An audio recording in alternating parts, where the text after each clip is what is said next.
বেশ, আমরা আমাদের সিলেবাস অনুযায়ী বিভিন্ন মডেল গুলো আলোচনা করছিলাম। তার মধ্যে এই একটা মডেল, মানে অ্যাকর্ডিং টু আওয়ার সিলেবাস, একটা মডেল আমাদের বাদ ছিল, আলোচনা হয়নি। তো সেটা হচ্ছে এনকোয়ারি ট্রেনিং মডেল। তো এই যে আমরা তোমরা যে মাইক্রো টিচিং নিয়ে আলোচনা হচ্ছিল, বা এর আগের দিন আমাদের teaching training and levels of teaching, phases of teaching নিয়ে আমরা আলোচনা করছিলাম। সেখানে এই যে বা যে ওই post active, active and pre active, active and post active, এইগুলো যে আলোচনা করছিলাম, তো ওখানে অ্যাক্টিভ স্টেজে আমরা মোটামুটি বুঝতে পেরেছিলাম যে সেখানে অ্যাকচুয়ালি প্রেজেন্টেশন স্টেজ। এখানে আমরা বিভিন্ন মেথড আমাদের অ্যাপ্লাই করতে হবে, বিভিন্ন রকমের টিচিং এইডস অ্যাপ্লাই করতে হবে। এবার সেখানে প্রয়োজনে কেউ আমরা এই মডেলও ব্যবহার করতে পারি। এর আগে তোমরা অলরেডি আগের ক্লাসগুলোতে আরো যে দুটো মডেল আছে, দুটো মডেল আলোচনা করেছিলাম আমরা। কি কি মডেল ছিল মনে আছে? দেখি কি কি মডেল ছিল আগের ইয়েতে, বলো। একটা হচ্ছে কনসেপ্ট অ্যাটেনমেন্ট মডেল, আর একটা হচ্ছে advance organisation model. Organiser model, advance organiser model. ছাড়াও দেখবে তোমরা যদি মডেল, ফ্যামিলি অফ মডেল যদি খোলো, তাহলে দেখবে আরো প্রচুর মডেল আছে। তো সেগুলোর মধ্যে আমরা এই তিনটে আলোচনা করবো। এখন আজকে যেটা আমরা আলোচনা করবো সেটা হচ্ছে এনকোয়ারি ট্রেনিং মডেল। তিনটে শব্দ এখানে খুব গুরুত্বপূর্ণ। First of all, one is inquiry, second one is training, and last one is model. Model তো আমরা জানি কি। তো what is mean by inquiry, দেখি একজন বলো। ইনকোয়ারি বা অনুসন্ধান, যেটাকে আমরা বলি বাংলায়। তো what is mean by inquiry or অনুসন্ধান, বলো। গুগল মিটে যারা আছে বলো দেখি।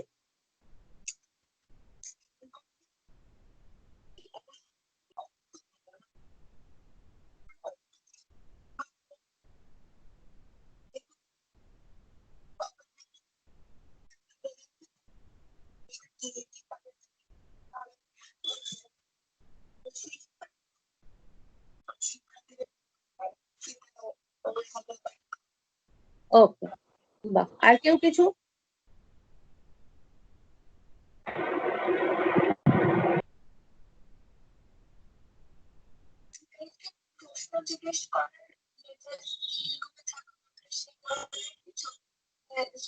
এমনি স্টুডেন্টের কথা ছেড়ে দাও, তুমি এমনি জেনারেল, ইন জেনারেল বলো, ইনকোয়ারি বলতে কি বোঝায়? ইনকোয়ারি শব্দটা আরো যে আমরা অনেক ক্ষেত্রে ব্যবহার করি বা শুনে থাকি, সেই জায়গাটা বলো।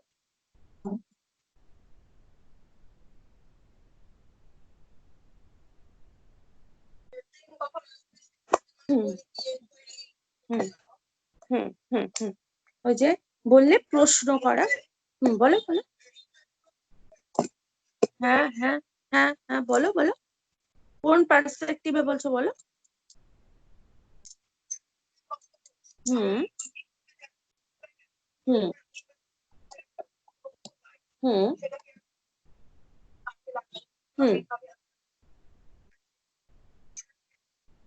হুম কোয়েল বলছো? আচ্ছা, হ্যাঁ, বেশ। হ্যাঁ, সেটা নিয়ে আসা।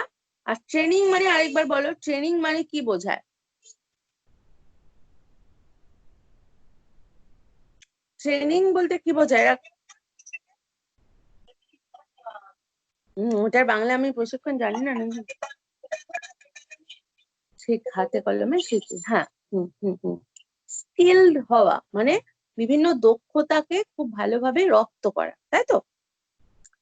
তো এই যে এনকোয়ারি ট্রেনিং মডেল বলতে আসলে কি বোঝায় বা কি হবে, আশা করি তোমরা মানে একটু জায়গাটা ধরতে পেরেছো যে এই মডেলটা কিরকম ধরনের মডেল হবে।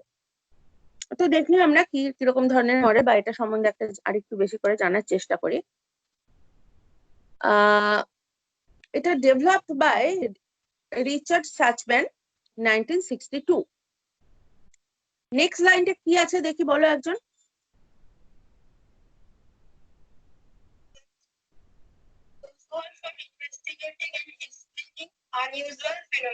Okay. Model is useful for investigation and explaining the unusual phenomena. এখানে বোঝাই যাচ্ছে investigating and explaining এই দুটোর উপরে মানে মডেলটা জোর দিচ্ছে। নেক্সট লাইন, process including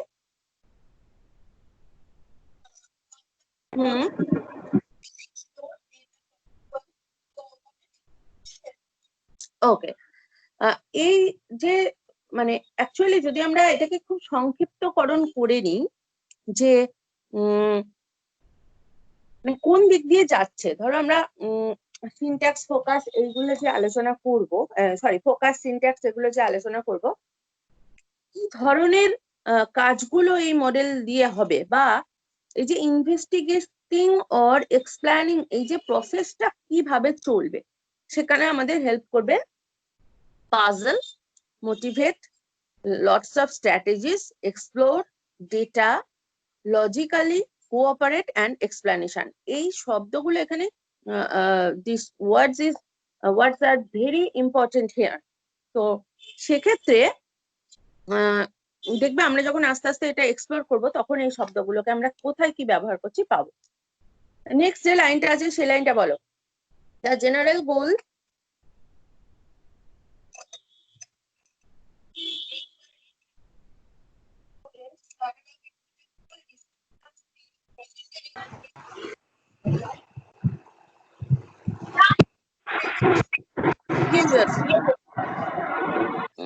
এটা হচ্ছে জয়সি অ্যান্ড ওয়েল বলেছেন। আর হ্যাঁ, তো এই যে মডেলের যদি খুব আমরা পারফেক্টলি আরো বেশি করে মডেলটাকে জানতে চাই, বা অনেকে মডেল নিয়ে ডিফারেন্ট টাইপস অফ রিসার্চ করে, এই যে enquiry training model or advance organiser model, কোন মডেলটা বেশি গুরুত্বপূর্ণ বা বেশি লার্নার্স ওরিয়েন্টেড মডেল, এরকম ধরনেরও কাজ হয়। তো সেই সব যদি কেউ কাজ করতে চায় তখন এই জয়সি অ্যান্ড ওয়েলের বই বা ইত্যাদি গুলো খুব ডিটেলসে ওগুলো হেল্প করে। বলছে the general goal of enquiry training is to help students develop intellectual discipline and skill necessary to raise question and search out answers stemming from curiosity. তাদেরকে বৌদ্ধিকগতভাবে একটা খুব সুন্দর মানে একটা শৃঙ্খলা অবস্থায় তাদেরকে শেখানো হয়, বা সেখানে বেশি গুরুত্বপূর্ণ কোশ্চেন রেজড করতে, অর্থাৎ কোশ্চেন করতে, মানে নিজেদের মনে মনে কোশ্চেন রেজড করতে, এবং টিচারও সেরকম একটা জায়গা তৈরি করবেন যাতে তারা অনেক রকমের কোশ্চেন করে, and search out answer streaming from curiosity, সেই জায়গা থেকে খুঁজে খুঁজে সার্চ করে করে সেই কিউরিওসিটির জায়গা থেকে খুঁজে খুঁজে কোশ্চেন গুলোর অ্যান্সার খুঁজে খুঁজে বার করা। এটা হচ্ছে ইনকোয়ারি ট্রেনিং মডেলের আসল যে যে মানে যে পাথটা দিয়ে যাবে সেটা হচ্ছে আসল জায়গায়। নেক্সট আমরা চলে যাচ্ছি স্টুডেন্টরা এখানে কিরকম থাকবে। দেখো এই এগুলো এই শব্দগুলো ওয়ার্ডস গুলো তোমরা আগেও একবার পেলে। স্টুডেন্টদের কাছ থেকে যদি কেউ আমরা এই মডেলটা দিয়ে পড়াই বা অ্যাপ্লাই করি, দেন আমরা যে উদ্দেশ্যগুলো লিখি না, লেসন প্ল্যানে যে উদ্দেশ্য লেখো, লেসন প্ল্যানের উদ্দেশ্যতে লেখা থাকে যে স্টুডেন্টরা জ্ঞানমূলক এই শিখবে, মানে তুমি এটা এক্সপেক্ট করছো। তো হিয়ার এক্সপেকটেশনস আর কিউরিয়াস হবে, অ্যাক্টিভ হবে, ক্রিয়েটিভিটি বা ক্রিয়েটিভ হবে, ডু এক্সপেরিমেন্ট, ছবিটাতেই বুঝতে পারছো, understand the problems and puzzle, solve the problem under guidance. দেখো আন্ডার গাইডেন্স মানে এখানে গাইডের কাজ করবেন টিচার আর ফ্যাসিলিটেটর। নেক্সট হচ্ছে অ্যানালাইজ অ্যান্ড এক্সপ্লেন। তো এই জায়গাগুলো কভার করবে by with this model in classroom situation or in presentation situation, demonstration situation. তো নেক্সট আমরা চলে যাচ্ছি, আচ্ছা এই শব্দগুলোর মানে আশা করি বুঝতে পেরেছো। এগুলো এই জায়গাটা নিয়ে কোনো কনফিউশন আছে কি, কারো কোনো প্রশ্ন আছে, কারো কোনো প্রশ্ন? না ma'am. With the help of teacher, স্টুডেন্টরাই করবে but with the help or guidance by teacher. ঠিক আছে? নেক্সট আমরা চলে যাচ্ছি ইনকোয়ারি ট্রেনিং মডেলের স্টেপস গুলো কি। প্রথমে আমাদের উদ্দেশ্য জানতে হবে, দেন সিনট্যাক্স। আচ্ছা, এখানে একটা কথা বলি, ফোকাসের কথাটা লেখা নেই। ফোকাসটা আমরা যখন প্রথম মডেল গুলো কি বা মডেল ফ্যামিলিতে বা কি কি এটার স্টেপস গুলো আছে এগুলো যখন পড়িয়েছিলাম, তখন অলরেডি আমরা একবার আলোচনা করেছিলাম যে ফোকাসটা পরে যোগ করা হয়।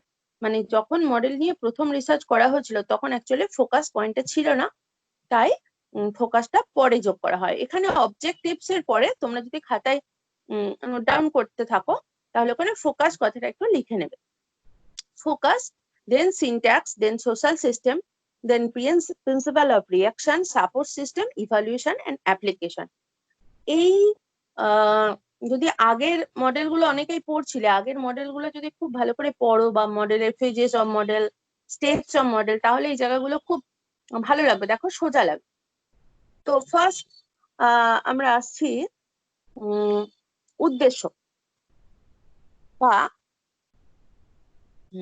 হ্যাঁ, যে স্টেপস গুলো দেখো আরেকবার। প্রথমে তাহলে অবজেক্টিভস পেলাম, তারপরে হচ্ছে সিনট্যাক্স এর আগে আমরা ফোকাসটাকে যোগ করব, next social system, principle of reaction, support system, evaluation and application. তো উদ্দেশ্য কি? উদ্দেশ্যর আগেই আমরা বললাম যে স্টুডেন্টদের কাছ থেকে আমরা কি কি ধরনের যে এক্সপেকটেশন গুলো করি, এগুলো এটাই হচ্ছে উদ্দেশ্য। কি কি ছিল? কিউরিয়াস ছিল, অ্যাক্টিভ ছিল, creative, then do experiment, understand the puzzle, the problem and puzzle, solve the problem under guidance and analyze and explanation. তো এই উদ্দেশ্য কে সামনে রেখে এই মডেলটা ইনকোয়ারি ট্রেনিং মডেল আমরা ব্যবহার করব। নেক্সট তাহলে প্রথম আসবে ফোকাস। ফোকাস হচ্ছে, এখানে বলতে পারি আমরা ফোকাসের যে জায়গাটা, শিক্ষার্থীর সুশৃঙ্খল বৌদ্ধিক ক্ষমতা এবং দক্ষতার বিকাশ সাধন। অর্থাৎ এমন একটা পরিবেশ বা এমন একটা জায়গা টিচার ক্লাসরুমে তৈরি করবেন যেখানে তাদের মধ্যে যে শৃঙ্খলাবদ্ধ যে ইন্টালেকচুয়াল যে তাদের মধ্যে যে স্কিলড আছে সেগুলোর বিকাশ সাধন করবে।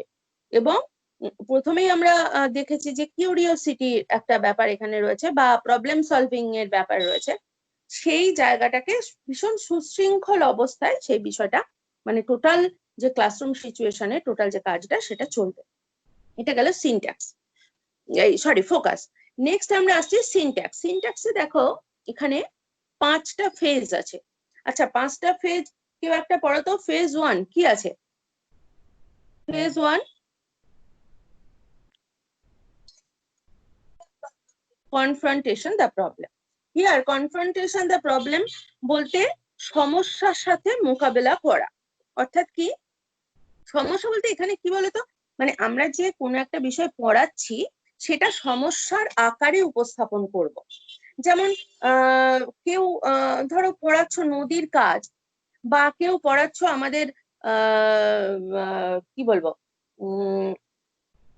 কোন একটা বিদ্রোহের কারণ, বা ম্যাথের কোনো একটা জিনিস শেখাচ্ছ, বা সায়েন্সের কোনো একটা কিছু পদ্ধতি, বা এই যে বিভিন্ন ফিজিক্সে যে ধরনের এক্সপেরিমেন্ট গুলো থাকে, সেটাকে এমন ভাবে ওদের কাছে উপস্থাপন করা হবে যেটাকে মনে হয় প্রবলেম, মানে একটা জিজ্ঞাসা চিহ্ন, বা একটা এটা কি হতে পারে, এটা মানে এটা, মানে এরকম একটা, যেখানে ওই যে অনুসন্ধান প্রবণতাটা তাদের মধ্যে থাকে। যদি কেউ ধরো এটাকে এগুলো ভাবতে হবে অ্যাকচুয়ালি। যদি কেউ ভাবো এটাকে আমরা সাহিত্যের কোনো জায়গায় পড়াতে মানে অ্যাপ্লাই করবো, দেন দেখো সাহিত্যের প্লেন যে পড়ানো সেখানেতে হয়তো জানি না, যদি কেউ ভেবে থাকো আমাকে বলতে পারো যে হ্যাঁ এইভাবে অ্যাপ্লাই করা যেতে পারে। কিন্তু আমার মাথায় এখন যেটা আসছে সেটা হচ্ছে হয়তো গ্রামাটিক্যাল কোনো একটা শেখাতে গিয়ে সেখানে এই মডেলটাকে ইউজ করা যেতে পারে। যে কিছু শব্দ দেওয়া হলো, সেই শব্দগুলোকে কোন একটা ক্যাটাগরাইজেশন করার যে জায়গাটা, সেখানে যে এই ক্যাটাগরির মধ্যে কি এদেরকে ফেলতে পারি। যেমন বিভিন্ন ধরনের সন্ধিতে যে এই যে সন্ধির যে ভাগগুলো আছে না, কি জানো, অকার বিভিন্ন যে সূত্রগুলো আছে, বলো কেউ একটা হেল্প করো, বাংলার তো কেউ না কেউ আছো, এগুলো হতে পারে। বা সমাসের যে বিভিন্ন ভাগগুলো আছে সেই ভাগগুলো নিয়ে, হ্যাঁ হ্যাঁ হ্যাঁ হ্যাঁ, স্বরসন্ধি ব্যঞ্জন সন্ধি। তো এখানে শব্দগুলো নিয়ে কেউ যে এইগুলোকে স্বরসন্ধিতে ফেলা যায় কিনা এরকম ধরনের কিছু করা যেতে পারে। বা ধরো যদি আরো ছোট ক্লাসে কেউ ইংরেজিতে ভাওয়েল উইথ ভাওয়েল কিছু শব্দ দিলে, আর উইদাউট মানে বা ডবল ডবল ভাওয়েলের কিছু দিলে, বা আর একটা করে ভাওয়েল আছে সেরকম কোনো শব্দ দিলে, বা এরকম দেওয়া যেতে পারে যে যেখানে সিনোনিম অ্যান্টোনিম এরকম ভাবে ভাবতে হবে। তো সেই জায়গাটা যে প্রথম যেটা হচ্ছে তাদেরকে মানে অনুসন্ধান যে প্রসেসটা চলবে সেটা বা সমস্যাটা তাদের সামনে দিতে হবে। এবং মানে এমন ভাবে দিতে হবে যা যে যেখানে ইয়েস অর নো বিভিন্ন রকমের কোশ্চেন থাকে। অ্যাকচুয়ালি আমরা স্টুডেন্টদের মধ্যে এই যে তোমরা যখন তোমরাও নিজেরা বলে যে এনকোয়ারি মানে কোনো কিছু জিজ্ঞাসা করা, তো এই জিজ্ঞাসা করার জায়গাটা তাদের মধ্যে তৈরি করতে হবে। যেমন কোনো আগে আমরা দেখেছি বিভিন্ন ধরনের ধাঁধা, বিভিন্ন ধরনের হেয়ালি, এই ধরনের কিছু বিষয় দিয়ে কিন্তু সমস্যাটাকে তাদের মধ্যে তুলে ধরা যায়। আচ্ছা, স্কাইপেতে কারো একটা তোমাদের একটা বোধহয় মাইক্রোফোন অন আছে, একটু অফ করে দাও, খুব আওয়াজ আসছে। এবং সেটা হচ্ছে মানে আমি বলতে চাইছি এটার সঙ্গেও তারা বাস্তবের সঙ্গে যাতে মেলাতে পারে সেই জায়গাটাও কিন্তু এখানে ভাবতে হবে। অর্থাৎ এমন কোনো সমস্যা দিলাম না যেটা ওদের দ্বারা সলভ করা সম্ভব নয়, সেটাও কিন্তু ভাবতে হবে। এবং তাই যখন কোনো একটা বিষয় এই এনকোয়ারি টেলিং মডেল বা প্রবলেম সলভিংও আরেকটা মেথড আছে, তো সেই মেথড এটাকে একসঙ্গে আমরা কাজে লাগাতে পারি। তো আদৌ সেটা সেই সমস্যাটা ওদের ক্ষেত্রে সলভিং করার মতো কিনা সেটা কিন্তু দেখতে হবে। নেক্সট হচ্ছে ফেজ টু। ফেজ টু বলো কি লেখা আছে? Data gathering verification. তাহলে এই যে সমস্যার প্রকৃতি এবং উদ্দেশ্য বুঝলো, সমস্যার প্রকৃতি এবং উদ্দেশ্য বুঝে তারা ডেটা কালেকশন করবে বা ডেটা কালেকশন করে গ্যাদার করবে এবং সেগুলোকে ভেরিফাইড করবে, মানে সেই ডেটাগুলো এই সমস্যার সমাধানের ক্ষেত্রে আদৌ অ্যাপ্লিকেবল কিনা। ধরো হরপ্পা সভ্যতার পতনের কারণ, সেক্ষেত্রে একটা কারণে তো হরপ্পা সভ্যতার পতন হয়নি, অনেকগুলো কারণ ছিল। তো এরকম কোনো হয়তো এদের সামনে এরকম একটা সমস্যা দেওয়া হলো যে আর্যদের আক্রমণের ফলে কি হরপ্পা সভ্যতার পতন হয়েছিল, নাকি প্রাকৃতিক বিপর্যয়ই হরপ্পা সভ্যতার পতনের কারণ ছিল।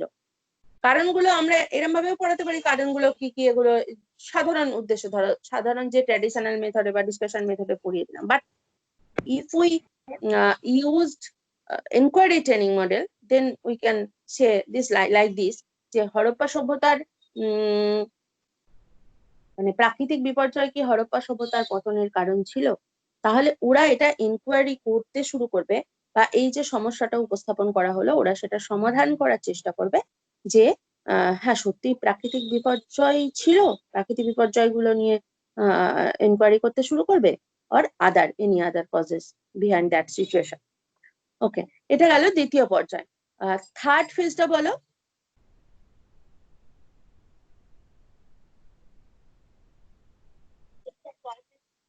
বলো বলো। হ্যাঁ, ডেটা গ্যাদারিং এক্সপেরিমেন্টেশন। আচ্ছা, ডেটা গ্যাদারিং এক্সপেরিমেন্টেশন, এখানে কথাটাতেই আমরা বুঝতে পারছি যে ডেটা গ্যাদার করা হলো আগের স্টেজে হলো ফেজে হলো ভেরিফিকেশন অর্থাৎ ভেরিফাইড করা। নেক্সট হলো এক্সপেরিমেন্টেশন অর্থাৎ এক্সপেরিমেন্ট করা, অর্থাৎ সেগুলো নিয়ে সেগুলো এক্সপ্লোর করা, নতুন কিছু এসেছে নাকি বা সবটা এক্সপ্লোর করা গেছে নাকি, কোনো কারণ কি কোনো কারণটা কি অ্যাভয়েড করে গেলাম এইগুলো, বা যাচাইকরণ direct testing or triangulation maybe. এখন তোমাদের মনে প্রশ্ন হতে পারে, যদি ধরো হরপ্পা সভ্যতার এই উদাহরণটাই দিই, মানে হিস্টোরিক্যাল রিসার্চ করা তো এটা এটা এক ধরনের ছোটখাটো রিসার্চই আমরা বলতে পারি, যে খুঁজে বার করা। এটা তো মানে একটু কঠিন জায়গা, এটা তো চোখে দেখতে পাচ্ছে না। তো সেক্ষেত্রে ওদেরকে বিভিন্ন রকম যে অন্যান্য যে পত্র পত্রিকা বা নিজেদের টেক্সট বুক ছাড়াও আরো বিভিন্ন টেক্সট বুক দিয়ে তাদেরকে হেল্প করা যেতে পারে। তো এইভাবে তারা এক্সপেরিমেন্ট করবে এবং টেস্টিং করবে বা ট্রায়াঙ্গুলেট করবে, যে ডেটা তারা গ্যাদার করলো সেগুলো ঠিক হয়েছে কি ভুল হয়েছে, অন্তত একটা জায়গায় সিদ্ধান্ত নেবে। সেটা বিভিন্ন রকম ভাবে হতে পারে, বিভিন্ন ধরনের প্রশ্ন করে করতে পারে। তো এইভাবে তারা কিন্তু যাচাই করতে থাকবে। ফোর্থ ফেজ কি আছে বলো? Organising and formulating. Organising and formulating অর্থাৎ এই যে ডেটা গুলো ভেরিফাইড করলো, দেন এক্সপেরিমেন্ট করলো, অলরেডি ডেটা গ্যাদারিং তো হয়েইছে, তারপরে অর্গানাইজ করবে এবং ফর্মুলেট করবে, অর্থাৎ ঠিকঠাক করে সাজানো। মানে ধরো যদি ওই কোনো শব্দতেই পড়াচ্ছে, যে সিনোনিম এবং অ্যান্টোনিম এইটাতেই পড়াচ্ছে, বা আমরা যদি হরপ্পা সভ্যতার ওই কারণটাকেও যদি ধরে নিই, তাহলে যে ডেটাগুলো গ্যাদার করলো কোনটা 1 নম্বর পয়েন্ট হতে পারে, যে হ্যাঁ প্রাকৃতিক বিপর্যয়ই হরপ্পা সভ্যতার পতনের কারণ ছিল, তো সেইভাবে অর্গানাইজড ওয়েতে সাজাতে হবে। এবং সেটার সঙ্গে ঠিকঠাক মানে ব্যাখ্যার ব্যাপারটাও থাকতে হবে ঠিকঠাক। যদি দেখা যাচ্ছে কোনো একজন শিক্ষার্থী, মানে এই সময়টাতে অ্যাকচুয়ালি শিক্ষক মহাশয় তাদের মানে তারা যে অর্গানাইজ করলো, কেন অর্গানাইজ করলো, কি করলো, এর পিছনে কি যুক্তি, এটা কিন্তু স্টুডেন্টরাই বলবে। ব্যাখ্যা যদি কেউ না দিতে পারে, ধরো কোন একজন স্টুডেন্টকে ডাকা হলো, যদি না পারলো তাহলে ওরা এটা দলগত ভাবে কাজ করবে। নেক্সট পেজ কি আছে?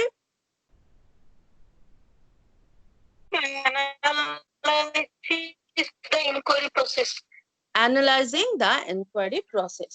ওকে, এই যে এনকোয়ারির যে প্রসেসটা হলো, অর্থাৎ টোটাল যেটা হলো, তো সেটাকে অ্যানালাইজ করতে হবে, প্রসেসটাকে ঠিক আছে, মানে আফটার অর্গানাইজ অ্যান্ড ফর্মুলেটিং ওখানেই তো একটা সমস্যাটার সমাধান একটা জায়গায় চলে আসছে, যে হ্যাঁ এই শব্দগুলো এই ক্যাটাগরিতে পড়বে, বা এই শব্দগুলো অন্য ক্যাটাগরিতে পড়বে। এই যে একটা ফর্মুলেশন হলো বা একটা জায়গায় একটা সিদ্ধান্ত গ্রহণ করা গেল, তো সেই জায়গাটা মানে অ্যানালাইজড করতে হবে। বা যদি জায়গায় কোনো দেখা যাচ্ছে কোনো জায়গায় ফাঁক আছে, কোনো জায়গায় কোনো জায়গায় এক্সপ্লোর করা হয়নি, সেক্ষেত্রে সেখানে আরো মানে শিক্ষক মহাশয় এখানে আরো তাদেরকে হেল্প করবেন, যে আরো কিভাবে পর্যায়ক্রমিক আরো পারফেক্টলি করা যায়, সেটাতে তিনি হেল্প করবেন।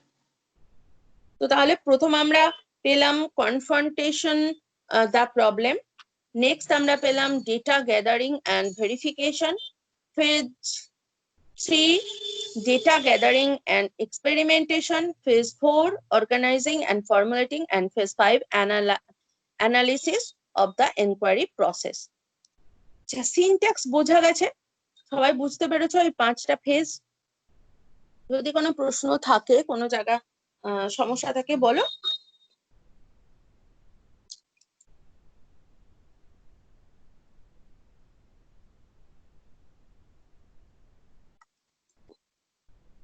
বেশ, বোঝা গেছে তাহলে। নেক্সট আমরা চলে যাচ্ছি, এটার মডেলের ফেজ অনুযায়ী বা স্টেজ অনুযায়ী সোশ্যাল সিস্টেম। আচ্ছা, সোশ্যাল সিস্টেম বলতে কি বোঝাই কি একটুখানি মনে আছে? কারণ সোশ্যাল সিস্টেমের মধ্যে ঠিক কি থাকে? সহযোগী তন্ত্র যেগুলো উদ্দীপনের ব্যবহার, বা টিএলএম যেগুলো আমরা ইউজ করছি, মডেল, চার্ট, এগুলো মানে পড়ানোর সময় যা যা আমাদের হেল্প করছে আর কি। আচ্ছা, তো এখানে সোশ্যাল সিস্টেমে আমরা এনভায়রনমেন্ট কি থাকবে এবং রোল অফ টিচার, সেটাও আমরা জেনে নেবো কি কি থাকছে। তিনি তো এখানে এটা তো বোঝাই যাচ্ছে আমরা এখানে ডিসকাশন বা কোশ্চেন অ্যান্সার এগুলো আমরা ইউজ করছি। দুজনেই প্রায় সমানভাবে এখানে ধরো এই সময় একটুখানি ভুল বললে, সোশ্যাল সিস্টেম মানে হচ্ছে সাপোর্ট সিস্টেমের মধ্যে পড়ে, হ্যাঁ মানে অডিও ভিজুয়াল ইউজ হ্যাঁ করা হ্যাঁ বা হ্যাঁ টুলস ইউজ করা। হ্যাঁ হ্যাঁ আমি ভুল বললাম। হ্যাঁ হ্যাঁ হ্যাঁ সোশ্যাল সিস্টেম হচ্ছে এটা যেটা পরিবেশটা, হ্যাঁ মানে কিরকম ধরনের পরিবেশ, দেখো এখানে লেখা আছে এনভায়রনমেন্ট অ্যান্ড রোল অফ, হ্যাঁ হ্যাঁ হ্যাঁ environment and role of teacher. অর্থাৎ এই যে যখন এই মডেলটার মাধ্যম দিয়ে আমরা পড়াবো তখন কিরকম ধরনের এনভায়রনমেন্টটা থাকবে। প্রথমেই আমরা দেখতে পাচ্ছি কোঅপারেটিভ, দেন হচ্ছে rigorous, friendly, encourage, interaction, open ended. Cooperative বুঝতেই পারছো, কারণ কি স্টুডেন্টরা যাতে প্রশ্ন করে, বেশি করে অংশগ্রহণ করে, এই জায়গাটা এখানে বেশি পরিমাণে চাওয়া হচ্ছে। এবং আমরা সবসময় আমাদের লক্ষ্য থাকবে, যেহেতু আমরা লার্নার্স ওরিয়েন্টেড টিচিং বা লার্নিং এটার উপরেই বেশি গুরুত্ব দিই বা এটাই বেশি সায়েন্টিফিক অ্যান্ড লজিক্যাল, সেই জন্য কিন্তু আমাদের এই জায়গাটা রাখতে হবে। রিগোরিয়াস মানে হচ্ছে একবারে যথাযথ প্রসেসে, মানে আমরা বললাম না একটা শৃঙ্খলার জায়গাও কিন্তু থাকবে, না হলে এই যে প্রবলেম সলভিং পদ্ধতিতে যদি আমরা পড়াতে যাই বা সবার কথা বলার যেখানে ধরো একটা প্ল্যাটফর্ম থাকছে, সেখানে কিন্তু একটু শৃঙ্খলা বা একটু সঠিক ওয়ে আমরা যদি ব্যবহার না করি উইথ প্ল্যান, তাহলে কিন্তু ক্লাসটাকে কন্ট্রোলে রাখা যাবে না, মানে ভীষণ কেওয়াস হবে। কন্ট্রোল মানে এরকম না যে গিয়েই বলে দিলাম সবাই চুপচাপ বসে গেল, কেউ কোনো কি বলবো কোনো কোশ্চেন অ্যান্সারই করছে না, কিছুই করছে না, তাহলে তো আর আমরা করতে পারবো না এই প্রসেসটাকে বা লার্নিং টিচিং লার্নিং সিস্টেমটাকেও আমরা চালিয়ে নিয়ে যেতে পারবো না। তো এই জায়গাটা ভাবতে হবে। ফ্রেন্ডলি বুঝতেই পারছো, encourage, interaction and open ended. And role of teacher here, first of all controller, control করবেন পুরো সিচুয়েশনটা বা ঠিকঠাক জায়গায় যাতে চলে। এখন তাহলে তো ছোট ছোট ছোট বাচ্চা তো ঠিক লাইনে যাচ্ছে নাকি নাকি অন্যদিকে চলে যাচ্ছে, প্রবলেম অনুযায়ী তারা এগোচ্ছে নাকি সেটা দেখতে হবে। Next, active, facilitator, guide, resourceful and helper. টিচারের এখানে বিরাট দায়িত্ব, যে কোনো জায়গাতেই মানে উনি টোটালটাকেই সেটা ডেমোক্রেটিক বা অটোক্রেটিক যে ক্ষেত্রেই হোক, টিচারের একটা রোল অফ টিচারের এখানে বিরাট একটা জায়গা কিন্তু থাকে। প্রত্যেক ক্লাসরুমে টিচারের জায়গা কিন্তু একটা বিরাট থাকে, কারণ তিনি টোটালটাকে চালনা করছেন। এই যে স্টুডেন্ট অ্যাক্টিভনেস অর ডিঅ্যাক্টিভ তারা কি রকম কি, সেটাও কিন্তু টিচারের একটা বিরাট ভূমিকা থাকে, তোমরা বুঝতেই পারছো। আমি আগে যাদেরকে পড়িয়েছি মানে প্রিভিয়াস ব্যাচ, ওদেরকেও বলেছি যারা ঠিকঠাক রেসপন্স করো তারা নিজের ক্লাসে গিয়ে রেসপন্সিভ স্টুডেন্ট পাবে, তারা রেসপন্স করছে। আর এখানে যারা চুপচাপ বসে আছো, ওই ক্লাসে গিয়ে দেখবে স্টুডেন্টরা যদি কথা না বলে, তাদেরকে কথা বলানো কতটা চ্যালেঞ্জিং। আর আমরা তো পিছনে গিয়ে বসবো, পিছনে গিয়ে বসে তাহলে বলে দেবো যে কথা বলাতে পারলো না। মানে আমি এখানে যেমন অক্ষম, এই কয়েকজন ছাড়া তোমরা কতটা সক্ষম হবে সেটা আমি দেখবো। বোঝা গেছে কি বললাম লাস্ট কথাটা অঞ্জন? কি বুঝলে লিপি? রেসপন্স করতে হবে, রাইট। বেশ, অন্তত পক্ষে বুঝলে না সেটাও জানাতে হবে, কারণ সেটা দেখো যদি সেটা না জানতে পারো তো তোমরা গিয়ে এই যে আগের দিন যে তোমরা স্ক্রিন প্রেজেন্টেশন করছিলে, ক্লাসে গিয়ে হয়তো স্ক্রিন প্রেজেন্টেশন করবে না, কিন্তু সামনে গিয়ে যখন পড়াবে তুমি তো তোমার সাধ্য মতো চেষ্টা করছো, তুমি লেসন প্ল্যান করছো, তুমি টিচিং এইডস নিয়ে যাচ্ছ, নিয়ে গিয়ে পড়াচ্ছ। সেক্ষেত্রে অন্তত পক্ষে আমরা যদি মানে হয়তো 100% সফলতা সম্ভব নয়, কিন্তু কিছুটা অন্তত সফল হই। হ্যাঁ, ওরা যে পারলো না সেটাও যাতে জানতে পারি, সেই জায়গাটা কিন্তু থাকতে হবে। আচ্ছা, নেক্সট আমরা চলে যাচ্ছি principal of reaction. Principal of রিঅ্যাকশনে প্রতিক্রিয়া নীতি কি যেটা হবে সেটা হচ্ছে দ্বিতীয় এবং তৃতীয় পর্যায়ে আমরা দেখেছি ভীষণভাবে ওরা অ্যাক্টিভলি কাজ করে এবং এই সময় তাদের সাহায্য মানে টিচার সাহায্য করবেন যে এই যে এনকোয়ারি প্রসেসটাকে বা অনুসন্ধান প্রক্রিয়াটাকে যাতে এগিয়ে নিয়ে যায়। যেমন প্রথমে আছে interactive, help to student, answer no as yes or no, যেরকম ভাবে হোক, স্টুডেন্ট টু এনকোয়ারি। তো শিক্ষার্থীদের তিনি বিভিন্ন রকম তথ্য সরবরাহ করবেন এবং তাদের দৃষ্টি আকর্ষণ করবেন বা তারা ধরো এখানে ক্যাটাগরাইজ করবে এটা কি এটা নয়। সাপোজ কেউ সিনোনিম অ্যান্টোনিম শেখাচ্ছ বা উইথ ভাওয়েল বা with use of double vowel এরকম ভাবে শেখাচ্ছ। তো তোমরা একটা একটা করে কোশ্চেন মানে শব্দ বললে, শব্দটা কোন ক্যাটাগরিতে যাবে সেটা কিন্তু স্টুডেন্টরা বলবে, yes no or different types of answer, অন্য কোনো অ্যান্সারও ওরা দিতে পারে। এইভাবে কিন্তু টোটাল ব্যাপারটা চলবে। গেল প্রিন্সিপাল অফ রিয়াকশন। নেক্সট হচ্ছে সাপোর্ট সিস্টেম, যেটা সময় আগে বলছিলে। বিভিন্ন রিসোর্স আর বিভিন্ন মেটেরিয়াল এখানে ইউজ করা যেতে পারে। ধরো এই যে যেটা বললাম, কেউ যদি ওয়ার্ড নিয়ে কাজ করতে চাও তাহলে হয়তো টিচিং এইডস এর মধ্যে ওয়ার্ড গুলো লিখে নিয়ে ওটার উপরে ছোট ছোট ছোট ছোট করে কাগজ বেঁধে দিলে, এবার একটা একটা করে ওপেন করলে আর ওরা অ্যান্সার দিতে থাকলো। তার সঙ্গে বোর্ড ওয়ার্ক ও করতে পারো, বোর্ডে সাপোজ ক্যাটাগরি গুলো লিখলে, দিয়ে ওদেরকে জিজ্ঞাসা করলে ওরা অ্যান্সার দিল, যে ক্যাটাগরিতে হলো সেই ক্যাটাগরির অ্যান্সারটা তুমি বোর্ডে লিখে দিলে, বা আদারওয়াইজ কোনো স্টুডেন্টকেও ডাকতে পারো যে বোর্ডে লেখার জন্য। এখানে এইভাবে আমরা বিভিন্ন রকমের টিচিং এইডস কে ইউজ করতে পারি। বা এখানে কি আর কেউ কিছু বলতে চাও যে মানে এই মডেলটা যদি ঠিকঠাক করে তোমরা ধরো মানে চেষ্টা করো অ্যাপ্লাই করতে, সেক্ষেত্রে নিজের নিজের সাবজেক্টে এই মডেলটা কিভাবে ব্যবহার করবে দেখি একজন দুজন একটুখানি বলো দেখি, যাতে আমিও আরেকটু ভালো করে বুঝতে পারবো। বলো।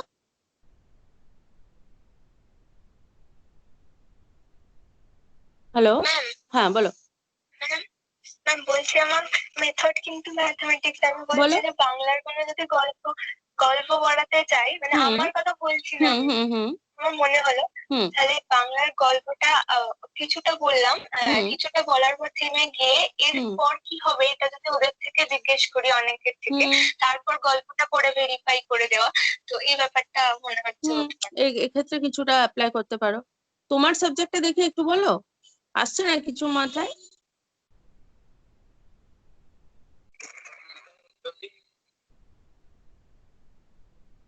হ্যালো,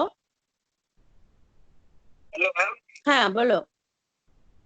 হ্যাঁ বলছি, যদি গুগলে কোনো টপিক ধরা যাক, আমি একটা দিলাম যে হিমালয়ের উৎপত্তি, ধরা যাক আমি একটা তত্ত্ব বোঝালাম, তত্ত্ব বুঝিয়ে এবার হয়তো আমি ইনকোয়ারি সেই মডেলটা অ্যাপ্লাই করছি।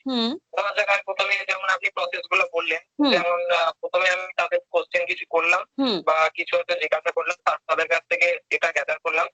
এবার ডেটা গ্যাদার করে আমি অ্যানালাইজ করলাম যে হ্যাঁ এই হয়তো কাউকে তো আপনি বলেছেন যে কাউকে তো ভুল বলে যাবে না বা ওদের ইমব্যালেন্স করে যাবে না, ওদের বলতে হবে হ্যাঁ বলতে হবে আর কি বলে। এইভাবে তথ্যগুলো আমি গ্যাদার করলাম। তথ্যগুলো গ্যাদার করার পর আমি অ্যানালাইজ ঠিক বলেছে বা এ ভুল বলেছে বা এরটা আরেকটু মডিফাই করলে ভালো হয়। এইবার তারপর আমি কিছু হয়তো সোশ্যাল সিস্টেম বা আপনি সাপোর্ট সিস্টেমে আমি সাহায্য নিলাম। আচ্ছা দেখো, তাহলে হিমালয়ের উপর তোমরা তো বললে, এবার দেখো তাহলে দেখা যাক যে কিভাবে হচ্ছে। এবার সেটা সোশ্যাল সিস্টেম হতে পারে, সাপোর্ট সিস্টেম হতে পারে, তার মাধ্যমে আমি বোঝালাম। এবার তারপর হয়তো তাদের তথ্যটাকে আরো বলে দিতে পারবো, তাহলে বুঝতে পারলে তোমরা নিশ্চয়ই কি কেমন কি বলেছো বা কোনটা কি ঠিক হয়েছে। এইভাবে হয়তো আমি ট্রেনিং মডেলটা সেখানে অ্যাপ্লাই করলাম। খুব ভালো। এগুলো আমি মানে তোমাদের এই কারণেই জিজ্ঞাসা করছি। দেখো, সব সাবজেক্টে কিভাবে ইউজ হবে এটা আমার মাথা থেকে অ্যাকচুয়ালি এখন বেরোচ্ছে না। এটাকে যদি তোমরা নিজের সাবজেক্টে অ্যাপ্লাই করতে চাও তাহলে অনেক রকমের উদাহরণ উঠে আসবে। বা এই যে অঞ্জন বললে বা ও বললো যে যদি বাংলাতে এরকম ভাবে করা যায়, এখন বাংলার যারা আছো তারা হয়তো ওর কে বললে ওটা অঞ্জনের আগে? বর্ষা। আমি বর্ষার নামটা, বর্ষা ভালোই অ্যান্সার দাও, গলাটা আমার চেনা থাকে, নামটা মনে থাকে না। যাই এখন বর্ষাকাল চলছে, মনে রাখতে হবে। তো তো বর্ষা বললে যেটা, এটাকেই দেখো, যখন আবার কেউ বাংলাতে হয়তো পড়াবে সে এটাকে মডিফিকেশন করে নেবে। আচ্ছা লিপি আছো, লিপির ইকোনমিক্স না লিপি? লিপি দেখি, বলে দেখি কোন একটা জায়গা। আচ্ছা বলো বলো, বাহ গুড। গোলক আর বৃত্ত, যদি এই দুটো নিয়ে বলতে যাই, যেহেতু মানে বাচ্চাদের কাছে কি দুটোই গোল মনে হবে, কিন্তু ওদেরকে যদি পার্থক্যটা বলা হয় যে একটা 2D আর একটা 3D, তো সেই হিসাবে ওদেরকে যদি বলা হয় তোমরা এটার উদাহরণ দাও, বলো তো যে বৃত্ত এরকম, বা এটাকে তুমি বৃত্ত বলবে নাকি এটাকে তুমি গোলক বলবে। তো যদি সেভাবে বলা হয় তাহলে এখানে তো মানে অনেকে অনেক রকমের উত্তর দেবে, এবং তাদের কাছ থেকে জিজ্ঞেস করতে হবে যে তুমি কেন এটাকে বৃত্ত বলছো আর কেন এটাকে গোলক বলছো। তো সেটা সেইভাবে একটা করা যেতে পারে। বাহ খুব ভালো। আচ্ছা বর্ষা, তাহলে একটা ম্যাথের উদাহরণ পেয়ে গেলে, দেখো কত কিছু আমাদের মাথা থেকে বেরোয়, তাই না? আচ্ছা আর কেউ কিছু বলবে? যদি এইটা বলি, মানে ধরুন যদি উৎপাদক পড়াচ্ছি, তো উৎপাদক পড়ানোর পর তারপর কিছু মানে কিছু সংখ্যা সেগুলোকে লিখে দিলাম বোর্ডে, তো একটা একটা করে লিখবো আর একটা একটা করে ওদের থেকে জানতে চাইবো যে এগুলোর উৎপাদক গুলো কি কি। তো এবার অনেকেই হয়তো সবগুলো উৎপাদক বলতে পারবে না, কিছু কিছু বলতে পারবে, তো এইভাবে গ্যাদার করে তারপর অ্যানালাইজ করে যদি ঠিকটা বলে। খুব ভালো খুব ভালো। আসলে কি বলতো, প্রত্যেকটা মডেল বা প্রত্যেকটা পদ্ধতিকে আমরা যদি অ্যাপ্লাই করতে যাই, অন্ততপক্ষে যেগুলো একটু different types of teaching learning situation তৈরি করতে পারবে। মানে এই যে আমরা বারবার করে বলি যে স্টুডেন্টদের রিইনফোর্সড করতে হবে, এখন আমরা একই দেখবে যদি আমরা এক্সপেরিমেন্ট না করি একটু একই রকম হয়ে যায়। আমাদের চেষ্টা করতে হবে বিভিন্ন টপিক, আচ্ছা আজকে এরকম ভাবে পড়ালাম, কালকেরটা দেখি এরকম ভাবে হয় নাকি, বা হয়তো করতে গিয়ে আমরা ব্যর্থ হতে পারি, যে হয়তো মাত্র 10 জন অ্যান্সার দিল, বাকিরা বুঝতে পারলো না, তাহলেও আবার সেটাকে আমরা মডিফাইড করে নিতে পারি। আচ্ছা এর জায়গাটার সঙ্গে তাহলে এই জায়গাটা আর একটু আমরা মিশিয়ে দিই, তাহলে হয়তো ওরা ভালো বুঝতে পারবে। এরকম ভাবে প্রত্যেকটা ক্ষেত্রে, মানে বাংলা মানেই গতানুগতিক এরকম পড়াবো, অঙ্ক মানেই বোর্ডে বোর্ড ওয়ার্ক তো থাকবেই, কিন্তু কিভাবে স্টুডেন্টদের ইনভলভ করব, এটা এমনিতেও তোমাদের কাজই হবে কিভাবে স্টুডেন্টদের ইনভলভ করব। যখনই দেখবে তোমার ক্লাসে তোমার স্টুডেন্টরা খুব অ্যাক্টিভ, দেখে বুঝতে পারবে, চোখ মুখ দেখে বুঝতে পারবে, মানে তাদের যদি মেন্টালি ইনভলভ করতে পারো, তাহলেই তুমি মানে সফল, ওখানে তুমি 80% সফল তুমি হয়ে গেলে, তারপরে তোমার ডেলিভার, তারপরে তুমি পড়ানো। কিন্তু যদি ওদের কাছে গ্রহণযোগ্যতাটা না হয়, তাহলে কিন্তু তুমি যত ভালোই টপিক পড়াও, যতই পদ্ধতি ইউজ করো, সেটা কিন্তু সাফল্য লাভ করবে না। বেশ, তাহলে সাপোর্ট সিস্টেম, আর কেউ কিছু বলবে? ম্যাম বলছি যে কোনো ধরনের সার্ভেটাও তো ইনকোয়ারি সিস্টেমের মধ্যে, যে কোনো ধরনের সার্ভে ও ইনকোয়ারি সিস্টেমের মধ্যে হতে পারে। যেমন ধরুন আমরা ইয়েতে গেলাম, মানে বেড়াতে গেলাম যেখানে, বলো।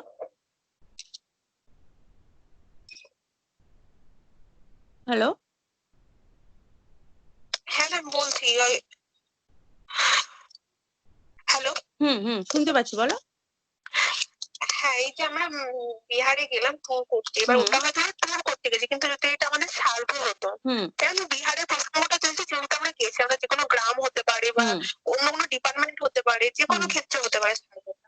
তো আমরা যদি শুধু সার্ভে করার জন্য যেতাম, সেখানে প্রত্যেকটা স্টুডেন্ট যেত প্রথমত, এবং তারা প্রত্যেকেই ইনফরমেশন, মানে আমরা হয়তো নোট করিনি ওখানে, যারা গাইডরা বলছিলেন, তো প্রত্যেকেই আমরা যদি সার্ভে করতে যেতাম, প্রত্যেকেই সেটা নোট করতো প্রত্যেকটা স্টুডেন্ট, এবং সেখানে ওই দলগত ভাবে তখন বিহারের হয়তো নালন্দার উপরই সার্ভে হলো, এবং নালন্দা সম্পর্কে একটা প্রজেক্ট বানাতে হবে প্রত্যেকটা স্টুডেন্টকে।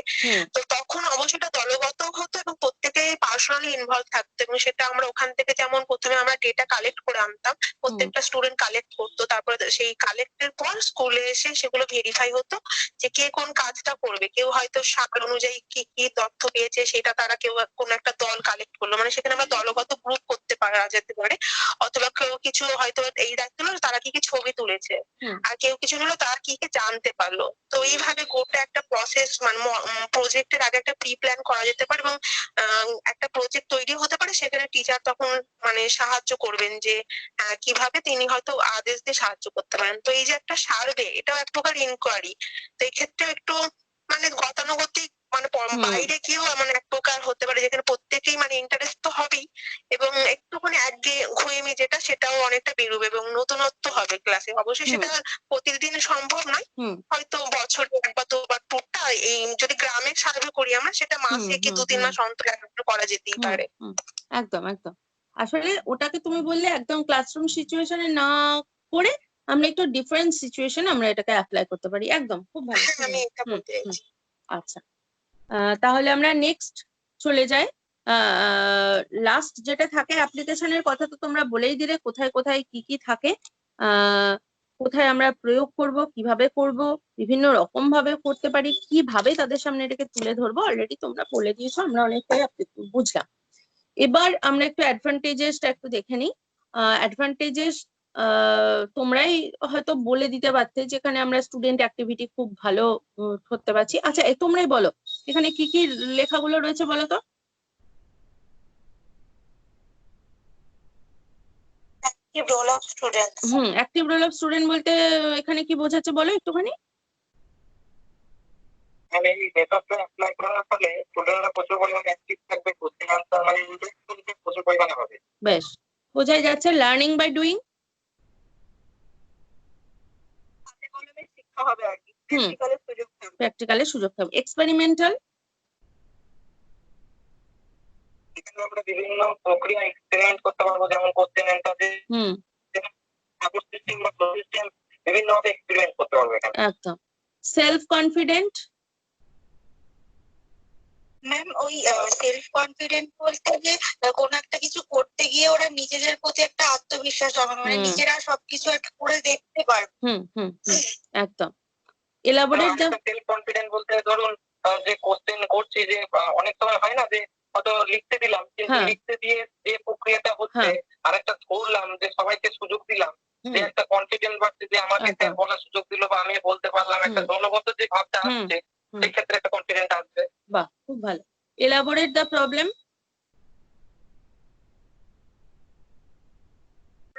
শেষে যখন ওই অ্যানালাইসিসটা করছি, যখন ওই অ্যানালাইসিসটা করছি বা ধরুন যে গ্যাদার গুলো ডেটাটা নিলাম, যে তারপরে যে প্রসেসটা করছি, তখন সেখানে যে বিভিন্ন প্রবলেম গুলো হলো সেখানে আমরা অ্যানালাইজ করছি, সেগুলো আলোচনা করছি, সেগুলো স্টুডেন্টদের সঙ্গে আলোচনা করছি, মানে ইলাবোরেট ভাবে যে সমস্যাটা আসছে সেটাকে আমরা বিস্তীর্ণভাবে আলোচনা করছি এখানে। ক্রিটিক্যাল থিংকিংটা উঠছে, সেটা নানান রকম সমাধান পাবার রাস্তা তৈরি। একদম একদম। ক্রিটিক্যাল থিংকিং, অনেক যখন অপশন থাকছে যে অনেকগুলোর মধ্যে একটা বেছে নেবো, তখন তারা আরেকটা অপশনকে তারা বাদ দেওয়ার জন্য অনেক রকম চিন্তা ভাবনা করছে যে কেন বাদ দেওয়া, বিষয়গুলো সব ক্রিটিসাইজ করতে পারছে, সেই জন্য ক্রিটিক্যাল। ওকে। এন্ড এক্সপ্লেনেশন,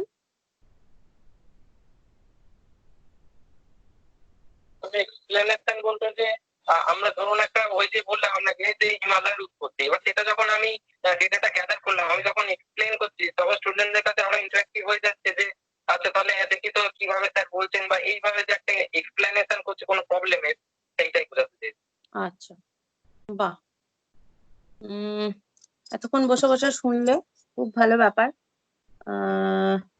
কোনো জায়গা এবার কোনো সমস্যা আছে নাকি আমাকে বলো।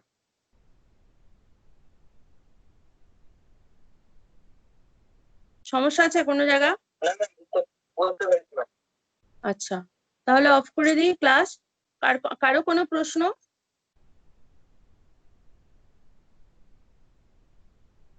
আচ্ছা, তাহলে রাখি। হুম।